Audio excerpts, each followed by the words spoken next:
नमस्कार। आज मैं आप लोगों के समक्ष सूर्यकांत त्रिपाठी निराला जी द्वारा रचित उत्साह कविता का सारांश लेकर उपस्थित हूँ। उत्साह कविता एक आवाहन गीत है जो बादलों को संबोधित है। सूर्यकांत त्रिपाठी निराला जी का प्रिय विषय है बादल। प्रस्तुत कविता में कवि बादल को एक तरफ पीड़ित प्यासे जन की आकांक्षा को शांत करने वाला बता रहे हैं, तो दूसरी तरफ वही बादल नई कल्पना, नए अंकुर के लिए विध्वंस, विप्लव और क्रांति चेतना को संभव करने वाले भी बता रहे हैं। कवि जीवन को व्यापक और समग्र दृष्टि से देखते हैं। प्रस्तुत कविता में कवि ललित कल्पना और क्रांति चेतना दोनों की बात कर रहे हैं। सामाजिक क्रांति या बदलाव में साहित्य की महत्वपूर्ण भूमिका होती है। सूर्यकांत त्रिपाठी निराला जी इसे नवजीवन और नूतन कविता के संदर्भ में देखते हैं।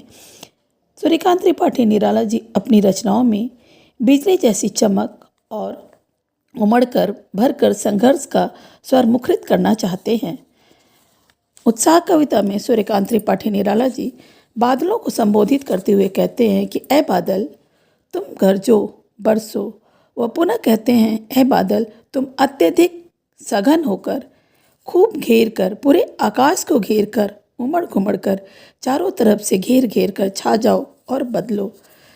बादलों के माध्यम से कवि समाज में बदलाव की आकांक्षा रखने वाले कवियों को संबोधित करते हुए कहते हैं ऐ नव जीवन का सृजन करने वाले कवि, तुम बादलों में काले घुंघराले बालों की कल्पना करते हुए भी अपने हृदय में बिजली की कड़क और चमक धारण किए हुए अपनी नई कविता में बिजली के समान विप्लव छिपाकर क्रांति चेतना का स्वर भर दो।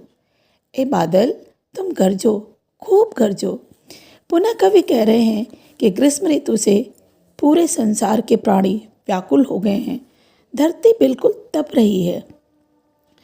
हर तरफ व्याकुलता ही व्याकुलता नजर आ रही है।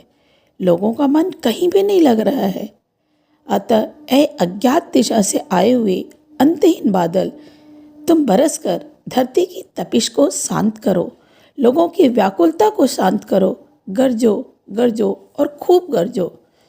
कुल मिलाकर उत्साह कविता का भाव यही है कि कवि बादलों के माध्यम से समाज में क्रांति का आह्वान करना चाहते हैं।